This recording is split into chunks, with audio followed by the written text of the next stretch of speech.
অনেকে বলে হুজুর বিমান হামলায় মারা গিয়েছে, বিমান জ্বলে পুড়ে ছাই হয়ে গিয়েছে, তার কবর কোথায়? তার আত্মাটা যেখানে আছে ওই জায়গায় প্রশ্ন আছে না নাই? অনেকে বলে হুজুর সাগরের মধ্যে পড়ে মারা গিয়েছে, তিমি মাছ খেয়ে ফেলেছে, তার কোনো অস্তিত্ব নাই, কিন্তু তার রুহুটা আছে না নাই? প্রতিটা রুহু সংরক্ষণ করে কে? প্রত্যেকটা আত্মা আল্লাহর কাছে সংরক্ষিত থাকে। প্রতিটা রুহু, প্রতিটা মানুষ মালাকুল মাউতকে দেখতে পায়। আপনিও দেখবেন, আমিও দেখব। মুমিনদের কাছে এসে মালাকুল মাউত একজন যুবকের বেশে সাদা ধবধবে জুব্বা পরে সুগন্ধি মেখে মুমূর্ষু ব্যক্তির শিয়রে বসে বসে বলে, ইয়া আইয়াতুহান নফসুল মুতমাইন্না, হে প্রশান্ত আত্মা, উখরুজি ইলা মাগফিরাতুল্লাহি ওয়া রিদওয়ানি, আল্লাহর ক্ষমা আর দয়ার দিকে বের হয়ে আসো। বলা মাত্রই মুমিনের আত্মাকা স্মুথলি বের হয়ে আসে। কাফান মিন আকফানিল জান্নাহ, হানুত বিন হানুতিল জান্নাহ, জান্নাত থেকে আনা সুগন্ধি কাফনের মধ্যে পেঁচিয়ে তিনি রুহুটাকে নিয়ে ইল্লিনে চলে যায়। সরাসরি দেখে মালাকুল মাউতকে। আর যারা ইসলাম বিরোধী, কোরআন বিরোধী, তাদের সামনে এসে মালাকুল মাউত ত্রাস সৃষ্টি করে আগে। ধমক! হাইওয়েতে মাঝে মাঝে ডাকাতি হয় না? বাসগুলোর মধ্যে যখন ডাকাতি হয়, বাসে থাকে 50 জন, ডাকাত ঢুকে 5 জন, এই 5 জনের ভয়ে সবগুলো পেশাব করে দেয়। কারণ ত্রাস সৃষ্টি করে এসেই চাইনিজ কুড়াল দিয়ে আগে কোবায় দেয় 4-5 জনের। রক্ত দেখে কি দেওয়ার সব আগে রেডি করে রাখে। মালাকুল মাউত এসে কাফের নাস্তিক মুশরিকদের সামনে সেরকম একটা ত্রাস সৃষ্টি করে, ভয়ে লোকটা কাঁপতে থাকে।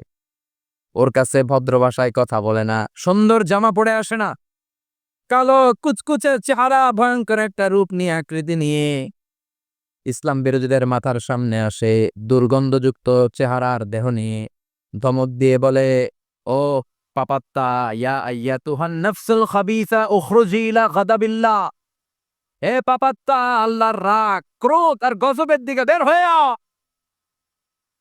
মুমিনের আত্মা বলার সাথে সাথে যেমনি মুমিনের দেহ থেকে বের হয়ে জান্নাতি কাফনের ভেতরে ঢুকে, কাফেরদের আত্মাও কি এরকম তাড়াতাড়ি বেরোতে চায় নাকি? কাফেরদের আত্মা বেরোতে চায় না। ডানে দৌড়, বায়ে দৌড়, সামনে দৌড়, পেছনে দৌড়, আহা, দৌড়াদৌড়ি করে। মালাকুল মাউত এটাকে টেনে হিচড়ে, একটা জীবিত ছাগলকে জবেহ না করে, জবাই না করে, তার চামড়া উল্টার দিকে টেনে হিচড়ে বের করলে ছাগলটা যত কষ্ট পায়, এর সে কম 70 গুণ বেশি কষ্ট দিয়ে কাফের মুশরিক আর গাদ্দারদের রূহ কবজ করা হয়। আল্লাহ, এই পরিস্থিতি থেকে তুমি আমাদের বাঁচাও। মুমিনদের রুহু যেমনি কবজ হয়, ওইভাবে রুহ কবজের ব্যবস্থা করে দিও। ইমানের মৃত্যু নসিব করে দিও, শাহিদি মৃত্যু নসিব করে দিও।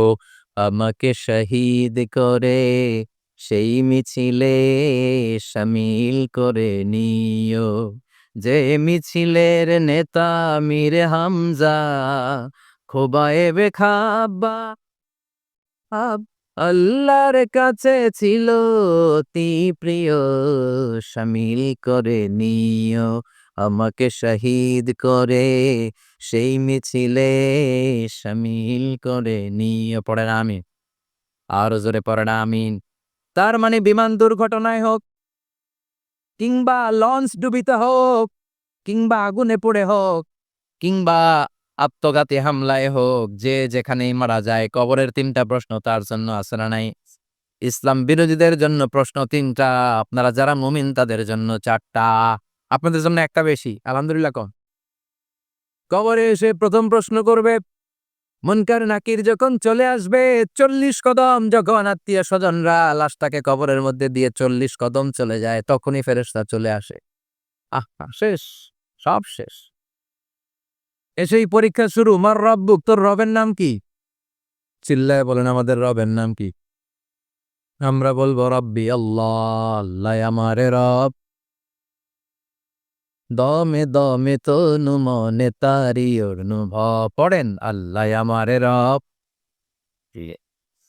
তোমার দুনিয়াতে আমি যেদিকে তাকাই, অথই নেয়ামাতে ডুবে আছি সবাই।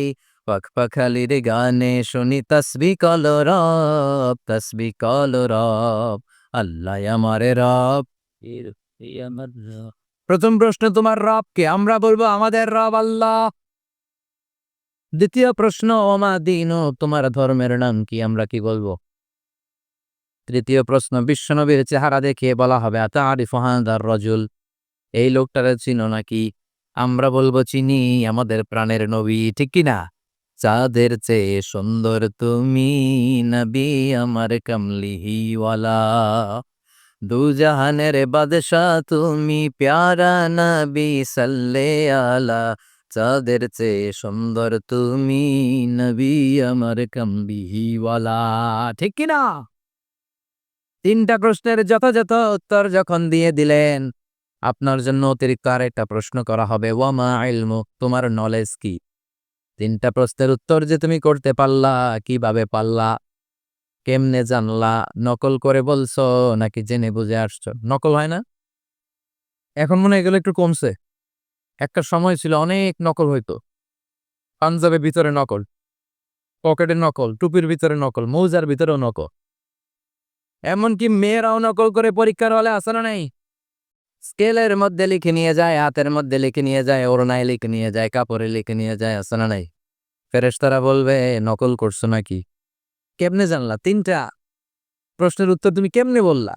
আল্লাহ তোমার রব, ইসলাম তোমার ধর্ম, এই লোকটা বিশ্বনবী কেমনে চিনলা? আপনাকে তখন বলতে হবে আমি কোরআন থেকে শিখেছি, আমি হাদিস থেকে শিখেছি, আমি ইসলাম জেনে বুঝে মেনেছি, আমি আন্দাজে কোথাও ঘুরি নাই। চিল্লায় এখন ঠিক কিলা? আপনাকে বলতে হবে। এজন্য শিখতে হবে, প্রতিনিয়ত ইসলাম সম্পর্কে জানতে হবে, আখের গোছাতে হবে, জীবনটাকে আলোকিত করতে হবে। চিল্লায় বলেন ঠিক কিনা? ৪টা প্রশ্নই যখন হয়ে গেল, ফেরেশতারা বলবে আহলান ওয়া সাহলান ওয়া মারহাবান বিক, খোশামদেদ, কংগ্রাচুলেশন, খোশামদেদ, কংগ্রাচুলেশন, সব প্রশ্নের উত্তর তুমি পেরেছ। ফায়ুফসাহু লাহু কবরুহু ৭০ যিরান, আপনার কবরটারে ৭০ হাত লম্বা করে দেয়া হবে। ওয়ায়ুফতাহু লাহু বাবুন ইলাল জান্নাহ, আপনার কবর থেকে জান্নাতের দিকে দরজা খুলে দেয়া হবে। ওয়ায়ুলবাসু মিন লিবাসি আহলিল জান্নাহ, জান্নাতের ২টা রেশমি কাপড়ের পোশাক এনে আপনারে পরিয়ে দেয়া হবে। আর বলা হবে নাম কানাউমিল আরুস, ঘুমাও, sleep, you should get some sleep না। তোমাকে লম্বা সময় পাড়ে দিতে হবে, ঘুমাও। কানাউমিল আরুস, যেমনি বর বাসর রাতে আরামসে ঘুম দেয়, বাসর রাতে যেমনি বর কনেকে নিয়ে মধুর ঘুম দেয়, তুমিও ঘুমাও, কেউ তোমার ঘুম ভাঙবে না। কিয়ামতের জন্য ইসরাফিলের সিংহায় যে ফুৎকার আছে, ওই ফুৎকার ছাড়া কোনো কিছুই তোমার ঘুম ভাঙাতে পারবে না। আলহামদুলিল্লাহ পড়েন। আল্লাহ আমরাও যেন ৪টা প্রশ্নের উত্তর দিয়ে লম্বা একটা ঘুম দিতে পারি, পড়ে না আমিন। ও আম্মাল কাফির ও আহলুশ শিমাল, আর ইসলাম বিরোধী যারা, তাদের সামনে আসবে মালাকান আসওয়াদান আজরাকান, কৃষ্ণ বর্ণের দেহ, নীলাভ বর্ণের ২টো চোখ, গায়ের রং কালো, চোখের রং নীল, দেখতে কেমন লাগে? আলিফ লায়লার ভূতের মতো। তখন গায়ের রং কালো, চোখের রং নীল, ফেরেশতা ২টা আসবে, এসে ত্রাস সৃষ্টি করবে, এসে বলবে বল তোর রবের নাম কি? মার রব্বুক।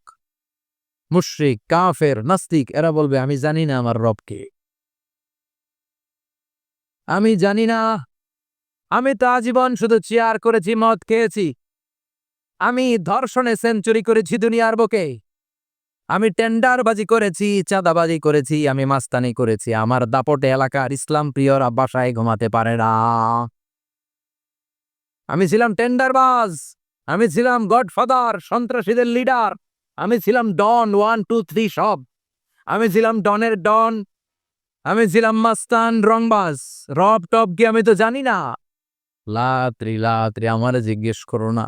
আবার প্রশ্ন করা হবে ওয়ামা দীনুক, তোর ধর্মের নাম কি? বলবে লা আদরি, আমার কোনো ধর্ম নাই, আমার কোনো ধর্ম নাই, আমি শুধু মৌজ মাস্তিতে ছিলাম, আমি আনন্দ ফুর্তি করেছি, ইসলাম নিয়ে আমার মাথা ব্যথা ছিল না, আজীবন ইসলামরে আমি বাস দিয়েছি। চিল্লায় বলেন ঠিক কিনা?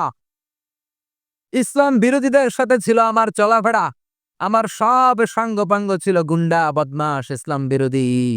রব কি, ইসলাম কি, এগুলো আমি জানিই না, আমার এগুলো জিজ্ঞেস করো কেন? ধর্ম কি আমি জানি না, আমি কিচ্ছু মনে করতে পারছি না।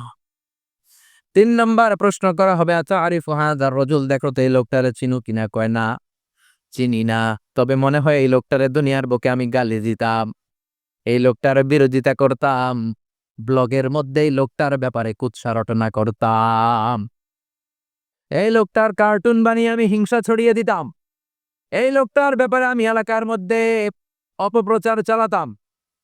ফেরেশতারা বলবে তাই? এই ছিল তোর ডিউটি? দাঁড়া, এখনই আমাদের খেলা শুরু, এখনই শুরু।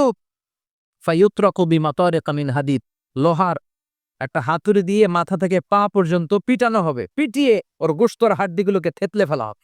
ওয়ায়ুকালু লিল আরদি ইলতাইমি, কবরের দুই পাশের মাটিরে ফেলা হবে, এবারে দুই দিক থেকে তোরা চাপ দে, চাপ দেয়া হবে, ধাক্কাধাক্কি করেও সে সুবিধা করতে পারবে না। মাটি আস্তে আস্তে আস্তে আস্তে দেহের দুই দিকে লেগে এমন জোরে দুইটা চাপ দিবে, ফাতাখতালিফা আদলাউহু, তার ডান পাশের পাঁজরের হাড্ডি বাম দিকে ঢুকে যাবে, বাম দিকের হাড্ডি ডানে চলে যাবে। বিশ্বনবী বললেন, এই হাতুড়ি দিয়ে পিটানোর শাস্তি, কবরের চাপ দেওয়ার শাস্তি চলতেই থাকবে হাত্তাল কিয়ামা, কিয়ামত পর্যন্ত। আল্লাহ এই কবরের শাস্তি থেকে আমাদের বাঁচাও। আমরা এই আযাব পেতে চাই না, আমরা যেন ঠিকভাবে কবরের 4টা প্রশ্নের উত্তর করে দিয়ে লম্বা ঘুম দিতে পারি। আল্লাহ তুমি তৌফিক দাও। এজন্য আল্লাহ বললেন, গোলাম দুনিয়া নিয়ে পাগল হয়ে থেকো না। এই দুনিয়ার জীবন আসল জীবন নয়, আসল জীবন হলো কবরের জীবন। জোরে বলেন ঠিক কিনা? এই জন্য মাঝে মাঝে কবরে যাবেন, কবরস্থানে দাঁড়িয়ে চিন্তা করবেন, এই জায়গায় আমারও আসতে হবে। দিন যাবে, রাত আসবে, বৃষ্টি হবে, শীত আসবে, কেউ আমার দেখতে আসবে না। একা থাকতে হবে, একা, বড় একা, অন্ধকার, বড়ই অন্ধকার। ওই কবরের জীবনের সামান গোছানোর দরকার আছে না নাই? ওই কবরে সুখে শান্তিতে থাকতে চাইলে নামাজ পড়ার দরকার আছে না নাই? কোরআন পড়ার দরকার আছে না নাই? ছেলে মেয়েগুলোরে মানুষের মতো মানুষ করার দরকার আছে না নাই?